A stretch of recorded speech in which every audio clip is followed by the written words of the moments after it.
My name's Suzanne Turner, and I'll be moderating this panel, obviously. And we are going to be talking today. We have a really exciting panel planned. We have two phenomenal clinicians, Rachel Bernstein and Beth Maitenauer. Rachel has a podcast called Indoctrinated, and Beth is more than 25 years of trauma therapy experience. We have Yanya Lalick, who is a internationally renowned researcher and a professor emeritus, just retired, of sociology from UC Chico, who's done a tremendous amount of research in the uh, experience of coercion and control, which is a way I want to, we're talking about in this panel, but let's use coercion and control as a way to talk about it. We also have Katia Ramos from uh, Katja, I'm forgetting the name of your organization, but one of the things that you're bringing to us, if you could drop the name of your organization in the chat, and please excuse me for that. One of the things that you're bringing to us is that you have been on the ground doing organizing and communications with people who have been seduced by anti-vax propaganda. And you have a lot of great real world experience. You're with the Latino Community Foundation, thank you, and phenomenal real world experience. We also, I'm so excited to say we have Shireen Mitchell with us today. We didn't know if we were going to get Shireen, and Shireen is a noted expert in disinformation writ large, and also phenomenally knowledgeable on the impact of disinformation in the African American community. And Shireen is also a fellow traveler of mine for many years, helped me stand up a big community back in the late aughts. Uh, that was just a phenomenally great feminist community that ran for years. Anyway, I'm Suzanne Turner. A little bit about my interest in this topic. I was raised in New York City and DC, but my family's from the deep South.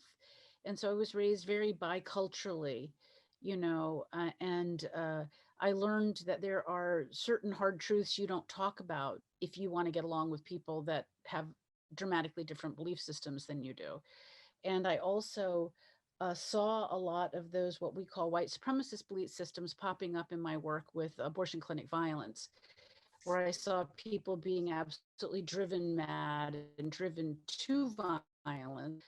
And then later saw that model of the abortion clinic violence model propagated in the Tea Party violence. And then, what happened in early January, I've been seeing coming since the late 80s. We wanted to pull this panel together specifically because a lot of the principles of the way that we communicate as organizers and as political communicators take us into places that drag us apart rather than bring us together. And so when we are trying to inspire people to fear or to awe and a lot of those emotions, we are driving one another into our opposite corners rather than finding ways that we can work together. So we also wanted to do this panel because we wanted to bring some actual, and people have issues with this thought, but we wanted to bring some actual kind of deprogramming or reorienting. Can someone mute? There's someone needs to mute. Can everyone mute unless you're talking? A conversation into how we develop our communications and organizing campaigns. So I'm going to ask the panelists to, share a thought, say a little bit about themselves so you can see their faces and who they are, and share a thought on this topic. And then we have some guiding questions that I'll ask, and or you can hop in with questions. Shireen, I know that you aren't prepared, but I know you're also always prepared. Um, so I'm going to throw it to you first, and then you throw it back to me since you don't know the other panelists yet, and I'll introduce the other ones. Absolutely. Shireen Mitchell. I'm the founder of Stop Online Violence Against Women. I have been working on the disinformation campaigns that particularly affect Black Americans and the Black vote.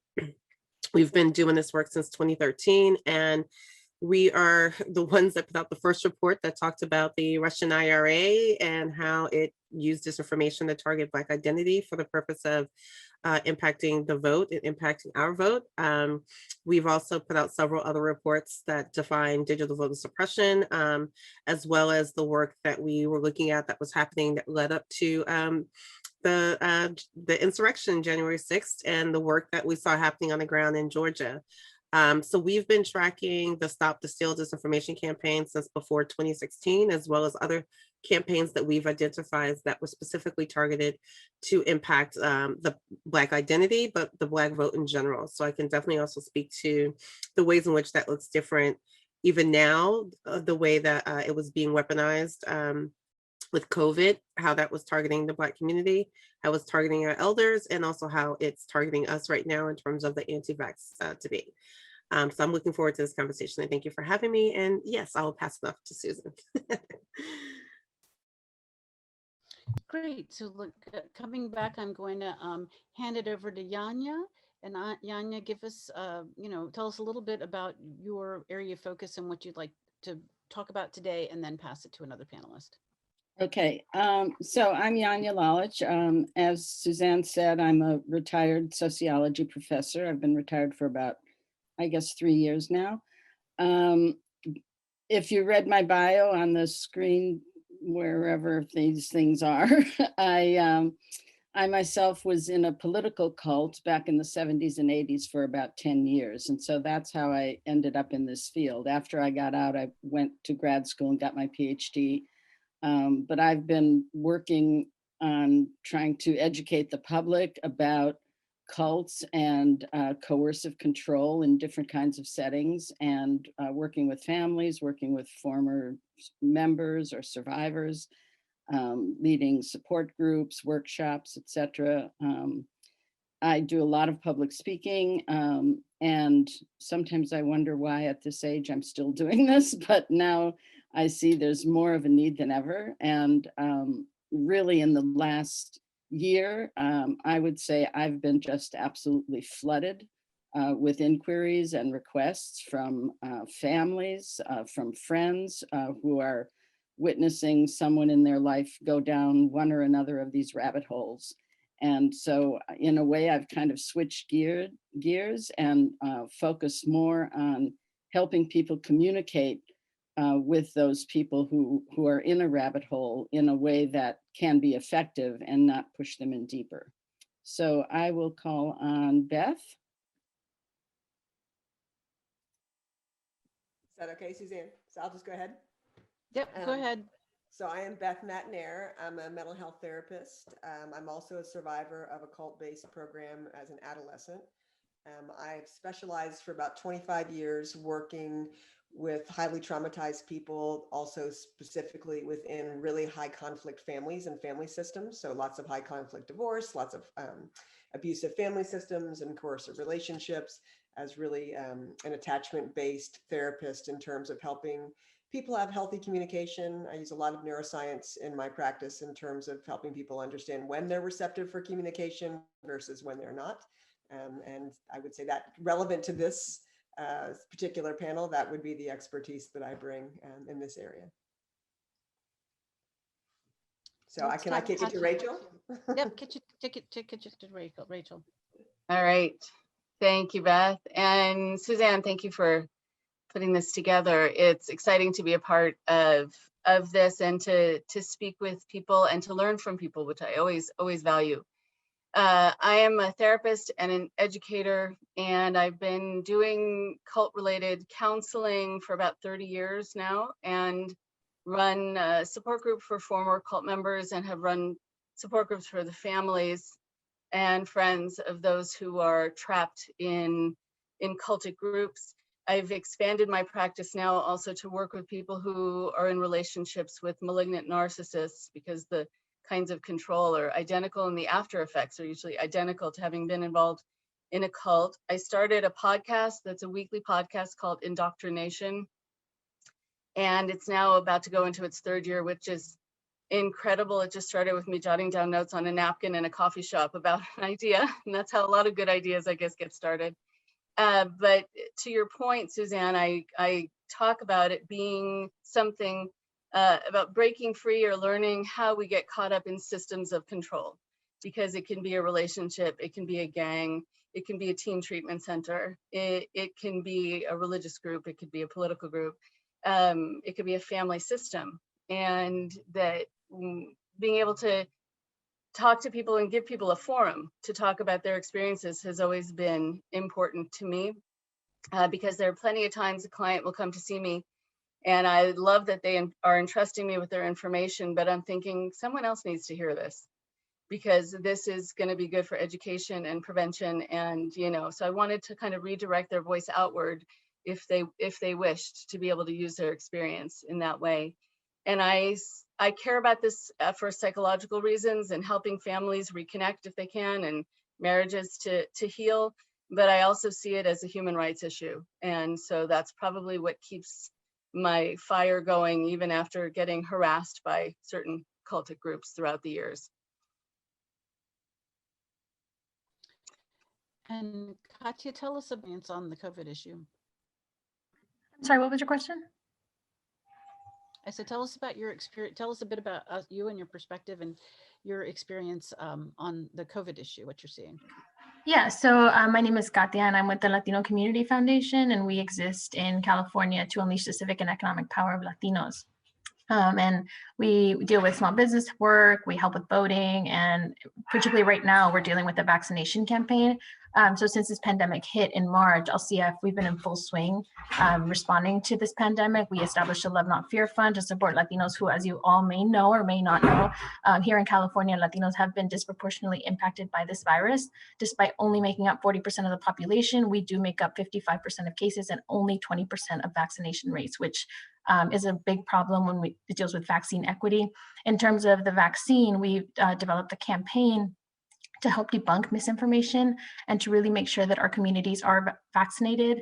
And this has really been done through investments in grassroots organizations that are on the ground organizing for vaccine equity and COVID prevention. And these are the same grassroots that help push us through the voting in 2020 and through our midterm elections, and the grassroots leaders that really make things happen in our communities.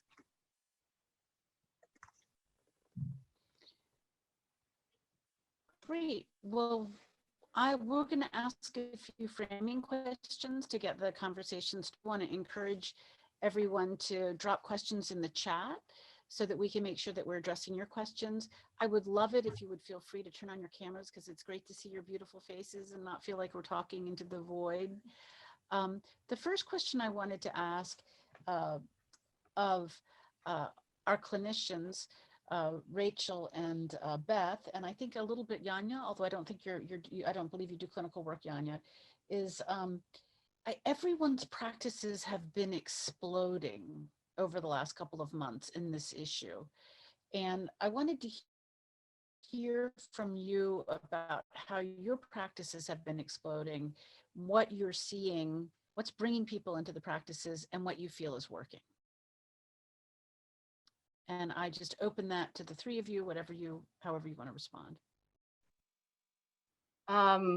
We can thumb wrestle and see who goes first. But I wanted to, so I'll go first, but I also wanted to say that I think it's actually very powerful that they are ASL interpreters with this, because so much is about understanding, speaking the same language, getting the same message, having people included in the conversation who have felt excluded from the conversation. So I really value it in general, but also because I think it's very meaningful and very tied in.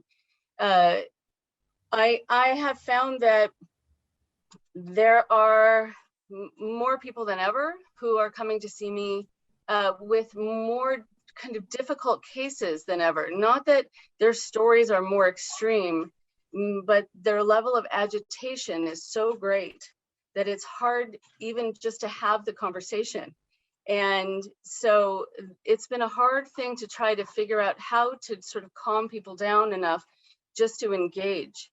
And so inviting people to the conversation in a safe way so that they don't feel insulted, so they feel respected, and to kind of heal family dialogue so that it's not just about who's right and who's wrong.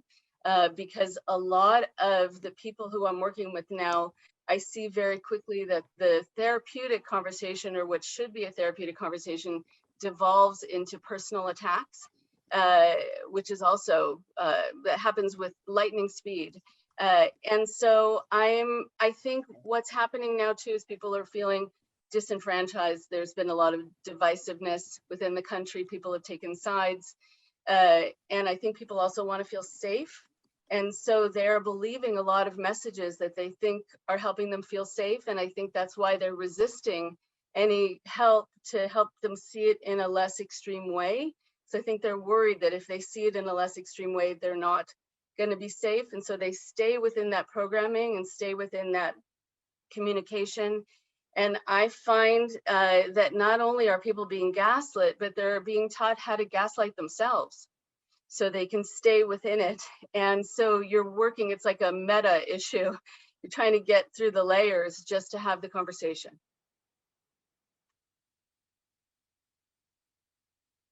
So I would hop in sort of along the same lines as people.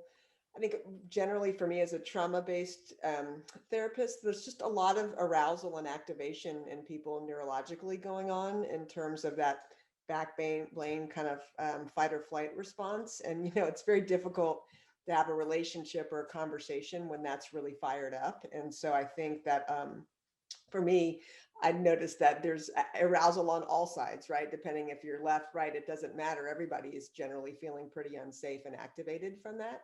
So a lot of the challenge, I think, in my practice has been giving people really practical tools to be able to regulate those, largely kind of body-based practical tools to just help deal with the problem. Like I joke, you know, sort of the crocodile closest to the boat is that if we're so agitated and we're feeling so unsafe, it's really hard to do the work that we would do therapeutically. So it's almost like the foundation of the house has to be solid, you know, so that whatever you put on top of it is going to be able to sustain itself. And I think that's a lot of what people are coming up against, is that they're trying to have conversations, or they're trying to heal relationships, or trying to find each other somewhere in the middle. But if there's so much arousal and fear going on, that it's very difficult to do that.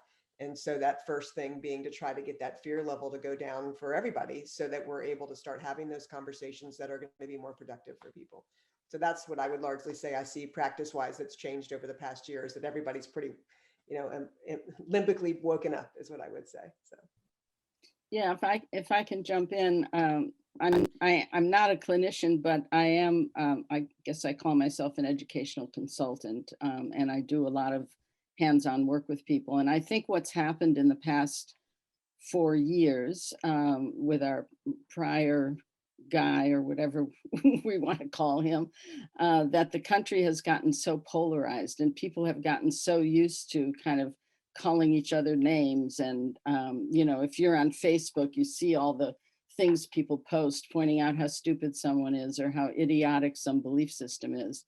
And I think that's what we're up against more than ever before, so that people, and I also think people, you know, kind of remember, oh, in the good old days, you know, we'd, you know, me and my dad would have a big argument, and, you know, and then we'd slap each other on the back and sit down to the dinner table, and things got resolved easily. And I think because of these rabbit holes that people have gotten into, they've become so defensive that it's impossible to have that kind of argument, the good old style arguments we used to have. And so what we really need to learn and to teach each other is really constructive communication skills, so that we can plant seeds and urge people in a very calm, polite, understated way to begin to rethink what they're latching onto.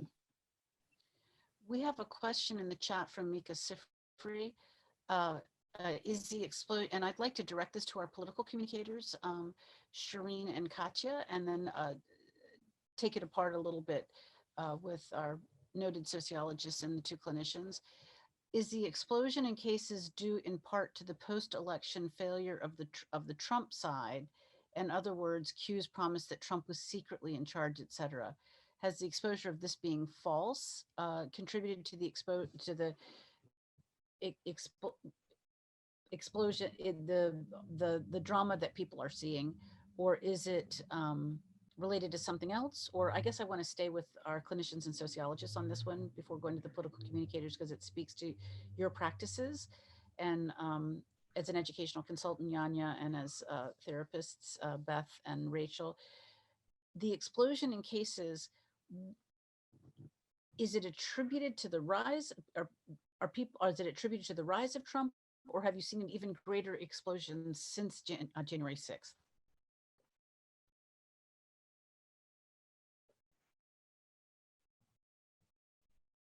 Rachel, you're muted. Yeah, there we go. Wasn't able to do it on my, for whatever reason. So I think what you had was you had slowly over the last 4 years, the volume was turned up, and now you're hearing this cacophony that was created by the temperature being raised more and more and more. And so I think what also, people look to their leaders to see what's permissible also at times. And because people got the sense that it's okay to be personally attacking, and it's okay to make fun, and it's okay to look down, on someone, and it's okay to be militaristic in your views, that somehow that's an ideal and that's a sign of strength, has added to this whole mix. I think though, because of a new president coming into office, you have what I see sort of as the 3Ds of people who are Q followers, and others who are involved in conspiratorial thinking, or just the Proud Boys and the ones who kind of were hoping for a leader who would help give them a venue. I see that the 3Ds, there are people I see who are despondent, who had this dopamine crash as soon as they realized that Trump really did lose.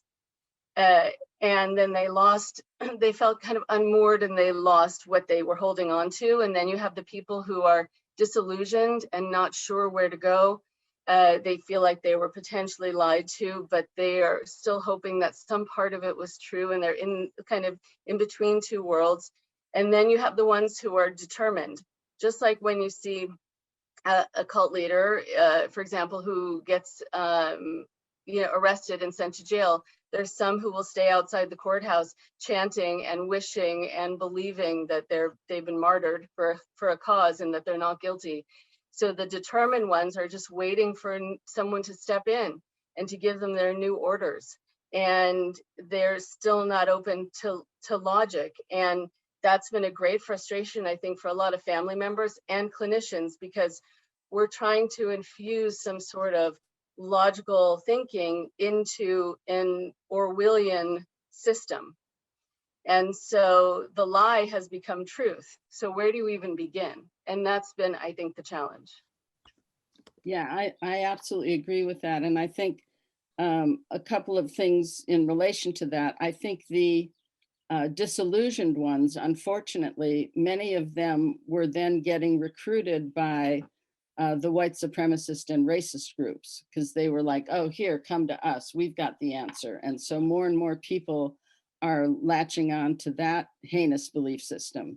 And then I think it's hard for people to understand why, when it was predicted that Trump would win, and then it was predicted that on January 6th, he would rise up, and Biden was really just a mannequin, and they believe like the National Guard is there actually to protect for Trump, because Biden is really in prison and it's not really him you see. I mean, there's like no end to the theories about what really happened. And I think the frustration for people to think, how can my loved one have believed this, and then it all blew up, and then they still are believing this. And in sociology, what we call that is cognitive dissonance, that when someone is believing in something and it doesn't happen, we tend to think, oh, well, they're going to give up on that belief. But in fact, 9 times out of 10, they hunker down and become the determined, as Rachel was saying. And it's a psychological phenomenon that was studied originally in the 50s with a social psychologist who went into a UFO cult waiting for the UFO, and he brought his grad students and they infiltrated. And when the UFO didn't come, they thought, everybody's going to leave. But they didn't. A few left, but more of them hunkered down. And so he developed this concept, cognitive dissonance. His name is Leon Festinger. If you want to look for the book, it's a wonderful book called When Prophecy Fails. His last name is Festinger. But it helps us understand and not, again, be hypercritical of our loved ones who are sticking with those beliefs. I want to toss the ball over to Shireen and Katya for a moment, and I want to ask a question about where you are seeing, starting with Shireen, the targeting of communities with some of these belief systems. So I think one of the questions that came in and was about the whole aspect of save the children, right? All of a sudden the aspects of certain topics that were important to them don't exist anymore when it's a different group of people. And that's one of the things I want to make sure that people understand is the way in which these teams are basically going after people in the sense of like, I'm on this team and no matter what this team does. And I think that the clinicians were trying to identify that is that once you're sort of deep seated into the cultishness of it, like you may get delusional in the sense that you see that something may be amiss or you may have been misinformed in some way, but because you're so locked into your belief systems, and many of these belief systems are bent off of not only disinformation campaigns but existing prejudice in this country, that it's very easy just to kind of find another place to go that will operate in the same framework. So yes, some of these people will definitely go to the white supremacists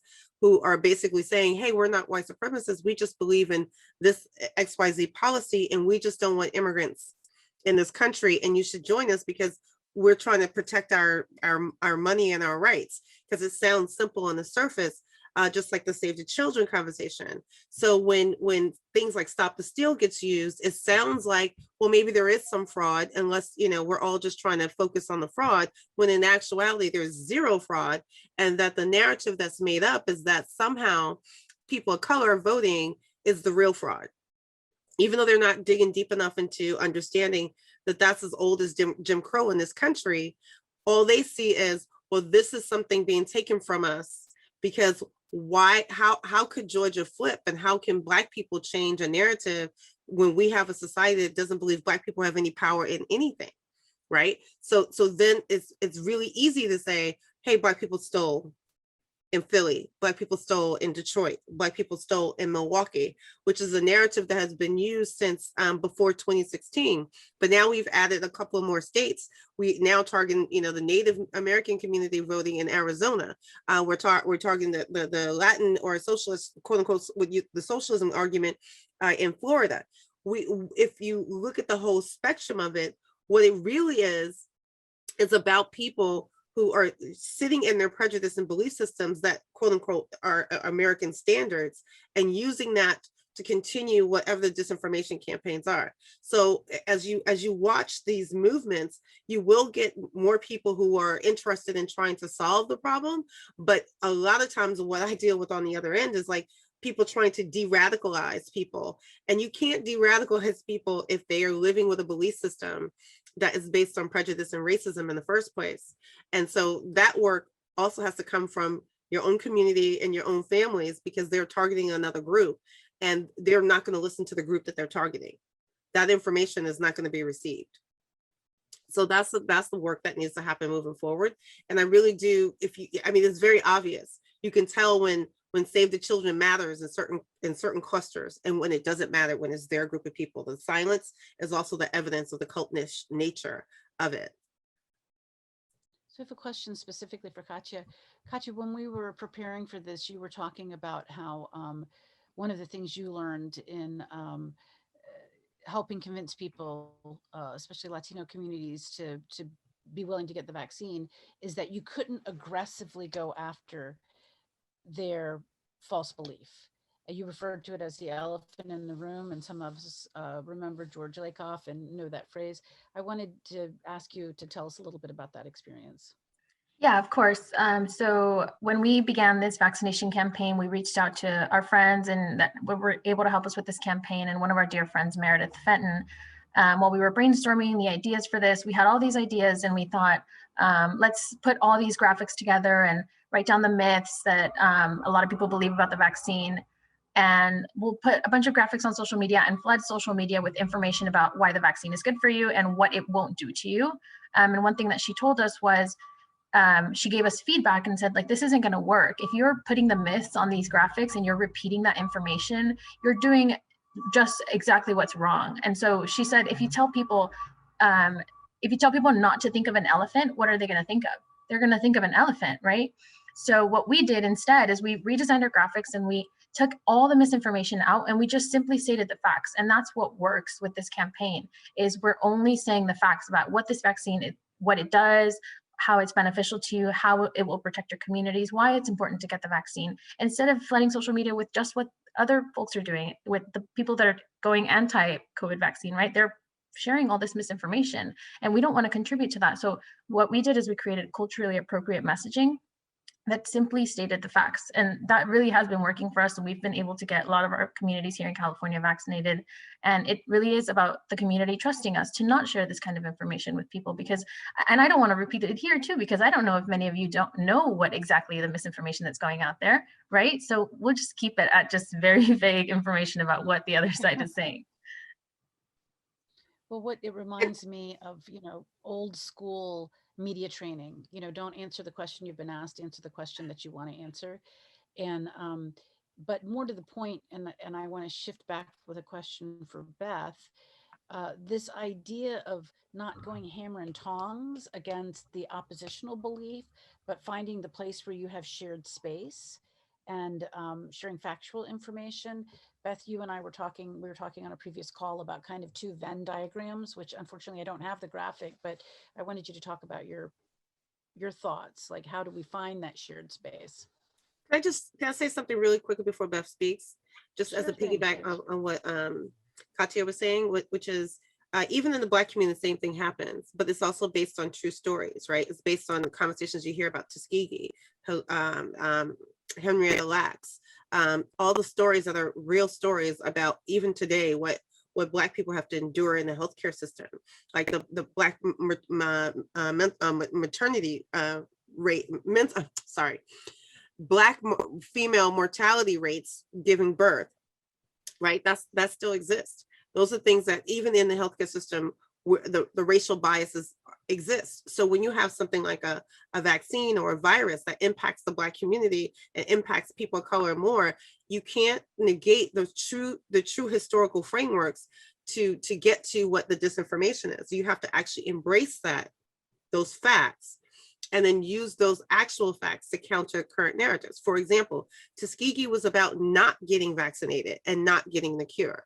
when it was turned on its head, right? So that's one of the examples that you use. But what happens in our community is that the lack of trust is so existent that even individuals feel they have more information than the doctors.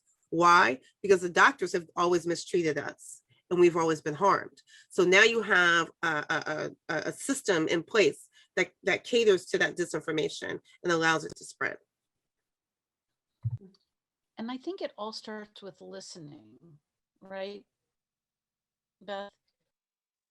Well, I mean, I think we're talking about, we're kind of switching in between like a macro and a micro level kind of at the same time. And I think there's questions about both of those things. And where the place that I could speak to is really more on just that micro level of relationship from person to person. And so I think one of the things that's made this particular time period so difficult for people is I think it's one of the most polarized time periods, at least that I've ever experienced in terms of within people's own families, right? So I come from also in a Southern family, and it used to be kind of other people felt that way, but I think what's happening is well, mom feels that way, right? Or my brother feels that way, or it's not this other person that's out there that we don't know. It's people that we know and love and care about that are having beliefs that are really difficult to wrap your head around or understand.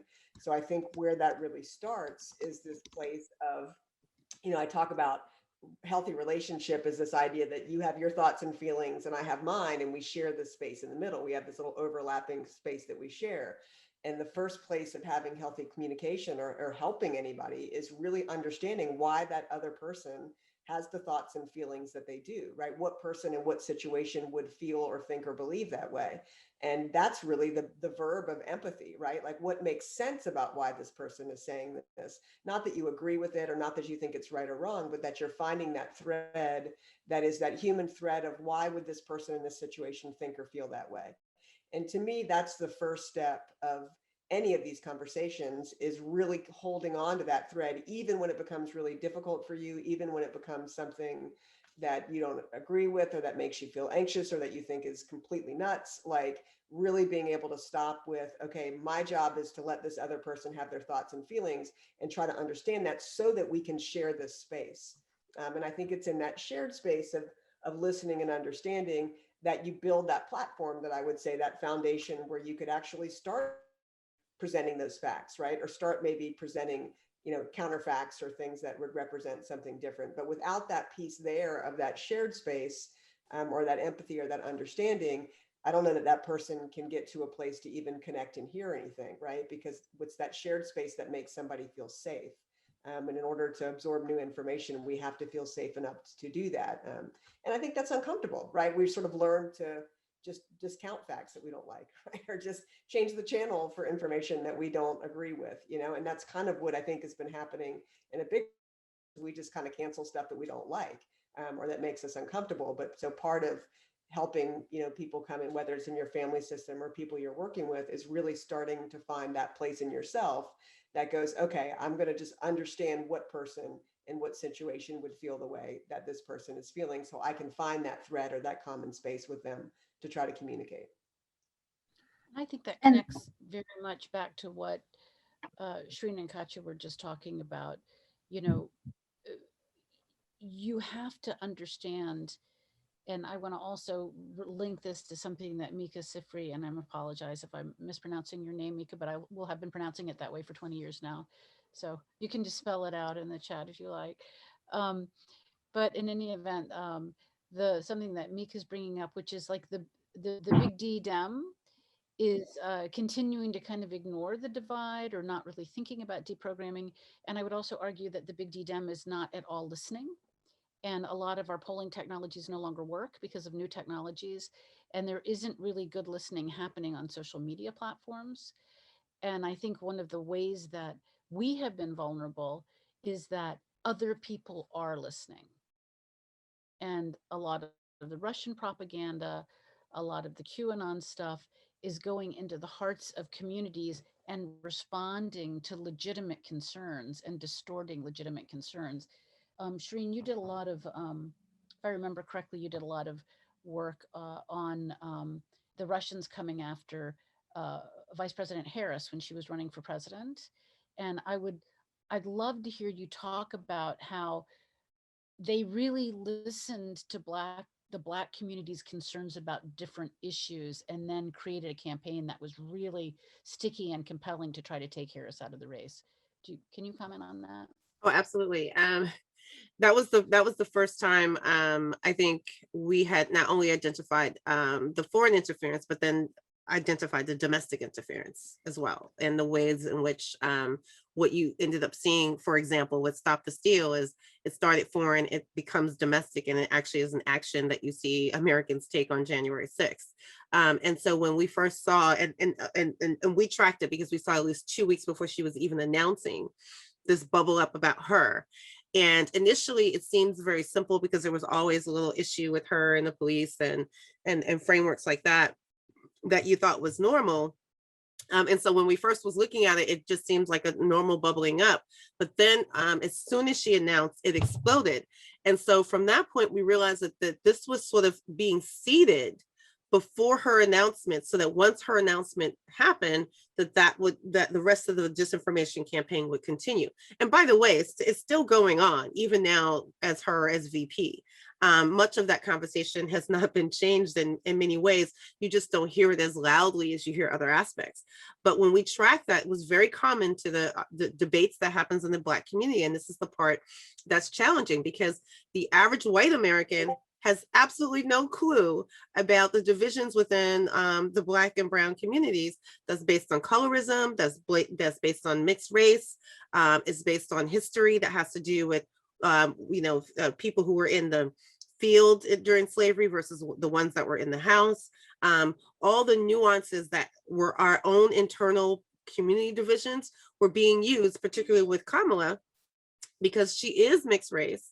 The conversation that I won't get into some of the other lies that were being said about her, but the ways in which she was the AG, what that meant in terms of the police department, what that and this extrapolation in terms of what that means as we are watching right now, arguments about how police treat Black and brown people. So it was a very easy way to sort of seed into the conversation. And what happened differently when she went to run that was different from what we tracked in 2016 was that they were no longer having to really create the content themselves. Once domestic people, Americans were creating the content, what they were doing different was they were just amplifying it. So the fake accounts, the ones that were pretending to be us, we still saw some of those things, but what they were doing was, if which happened to me directly when I pointed this out and I put our report out, I can tell you with evidence that what would happen is that a fake account would follow me, track me, and then whatever conversations I was having, whether in public or in a room like this, the fake accounts would find me and then send the rest of the American people into the rooms or in person. By the way, happened to me in person several times. I can count, before COVID, at least 3 to 4 times, where a fake account sent people angry about what I was talking about Kamala to places that I was at to silence me. And that's part of the targeting. It's to take the people who are telling the truth and silence them in a narrative. And I truly believe, because unfortunately they didn't originally, in my opinion, there were campaigns that did focus on disinformation, who were running for office, but Kamala's campaign literally sort of framed it as, I trust the people. I know the people know the truth, and not addressing it at all, in my opinion, is the reason why she lost her presidential campaign. By the time it turned around, it was only a year. By the time December, she started in January. By the time December came, her campaign was over, and much of that turmoil that was happening in between was the overwhelming disinformation that was happening. And now it was happening with real Black Americans having this debate amongst themselves, and she was not able to garner that support that she should have easily gotten. So, she ended her campaign, but she ended up running for VP, and it still happened again. It's just that by that point, there was not as much of that traction, because Biden had already garnered that support by South Carolina. And so that became the support that he needed. But the key to it is having a foreign entity understand the intricacies of our culture and know what pressure points to hit to cause the friction and division, which is what they're after anyway. It doesn't matter. Their goal is division. But the other piece of what people didn't understand about the campaigns that I was tracking was the amount of campaigns that were specifically designed to tell Black voters not to vote for Democrats. Not to say don't vote for Democrats and vote for Republicans, but to say do not vote for Democrats, that both of them the same, which is the campaign that was starting that happened in 2016, that had Michigan people going all the way to the polls and then not voting top of the ticket. Well, there was a literal campaign all the way through 2020 where the target campaign said, go vote for your local people, but do not vote top of the ticket. That's a Russian op from 2016, and it was being pushed by real people now in going into 2020, and people didn't understand what they were looking at. I was like, this sounds like they're voting down ballot is the argument. That's not what they're saying. They're pushing the same disinformation campaign from 2016. It just has a little bit of a different nuance. They're not telling them not to vote because that part's illegal. They're just telling them how to vote. And in that how to vote was always the message, no matter what's going on, we're gonna have a conversation about a Black agenda, a conversation about reparations, but the goal is do not vote for a Democrat until we get reparations. Do not vote for this until we get XYZ, and that's our Black agenda. And you saw even Black celebrities pick up the campaign and move with it. And so once it moves that far, it's very hard to stop. And when you have platforms that do not understand, you have communities and organizers who do not understand the Black community and the debates in the Black community, it's almost impossible to slow down that disinformation. And that disinformation is 6-1 versus reality. And there's not enough of us out there trying to put out the facts against the enough of that seeded disinformation that is based on some kernel of facts. Sorry, my camera just went out. I'll turn it back on in a minute. That is based on that. And that's the key to this. So I apologize for my camera going off on me like that. So this is great, you know, so it starts with listening. What are instead of listening in the places where we can talk together, which is the thing that we're saying is the prescription, fact-based information, not repeating disinformation, being respectful, find places where we can agree, that's where we heal. Where we don't heal is we listen to the disinformation and then we stick our fingers in everybody's eye. And then Shireen's point is on the macro side is so important, because then everyone starts repeating, everyone's got an opinion about how the way that they were just shocked, everyone's in their lizard brain, and then their actual people are carrying the information that's been seeded by disinformation, by very careful listening and very intentional emotional targeting.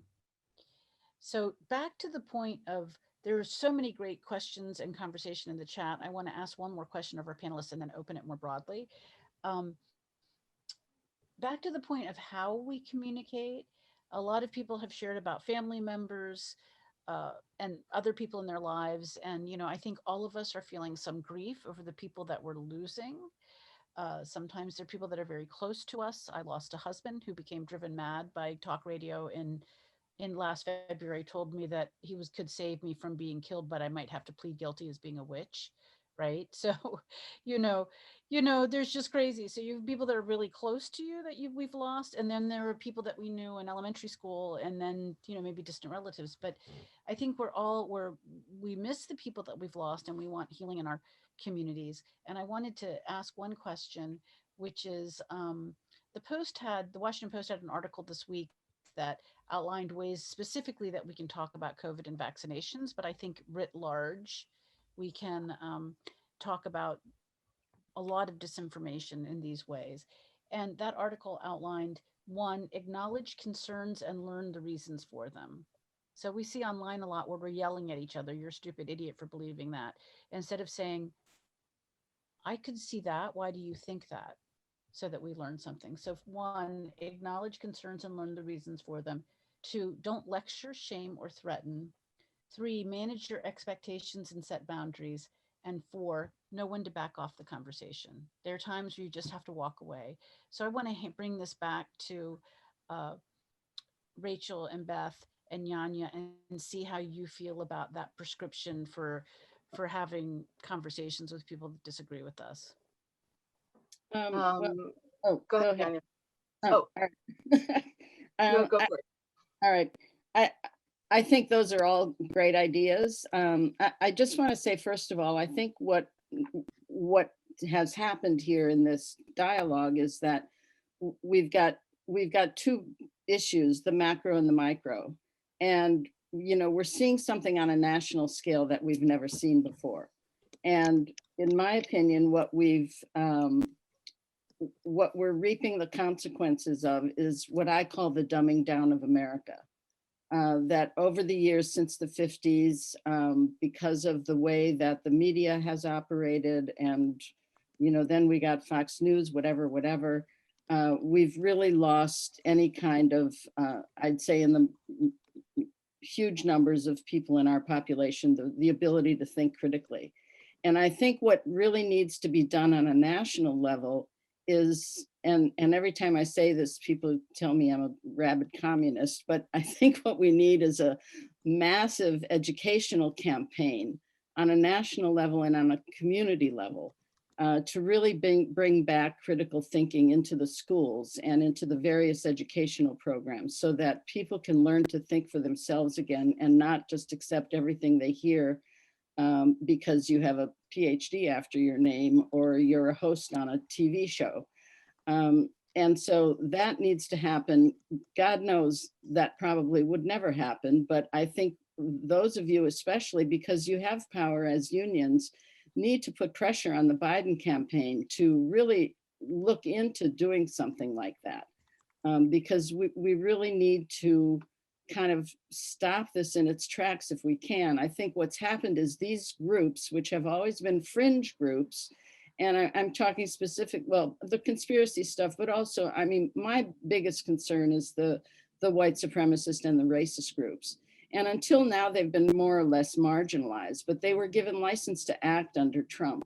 And they had, you know, they had someone in power giving them credence. And so now they look like cool groups to join. And we need to make them fringe again.